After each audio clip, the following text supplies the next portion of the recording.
There was a time when Visa and MasterCard were the only popular network payment processors in the country. But times are changing. And nothing proves this more clearly than RuPay becoming IPL's official partner for the next 2 seasons. Hi and welcome to TFI English, the national socio-political analysis arm of the TFI Media Group. I'm your host Piyush, and in this video we will look at how a struggling RuPay emerged as India's go-to payment network. Let's begin. The BCCI has roped in National Payments Corporation of India's flagship product RuPay as an official partner for the next 2 seasons of Indian Premier League. With this, RuPay establishes its position in India as a leading network payment processor. Launched in 2012, RuPay has come a long way over the past 10 years. Earlier, it was portrayed as a tool for the government's financial inclusion program, but it is now becoming a real commercial player in Indian market. Let's trace the journey of India's RuPay, which has managed to compete with giants like Visa and MasterCard.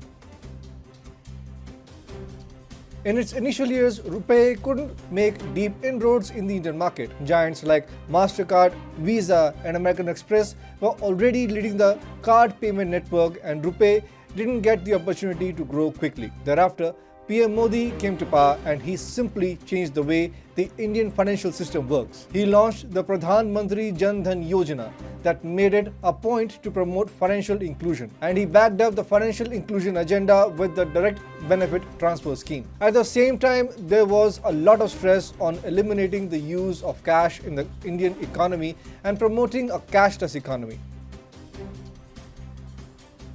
On December 8, 2016, high denomination notes of Rs 500 and 1000 respectively were demonetized by the Modi government. So, India's card payment network expanded from urban areas to semi-urban and rural areas. But how did India achieve the twin goals of financial inclusion and building a cashless economy?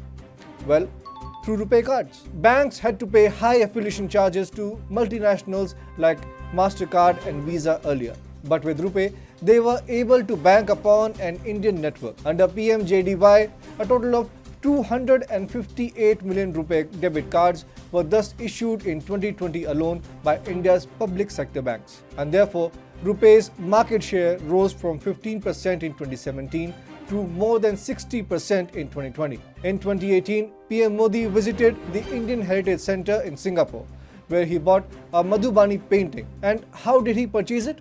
Well, he chose an SBI RuPay card to make the payment. This was a signal for RuPay going global.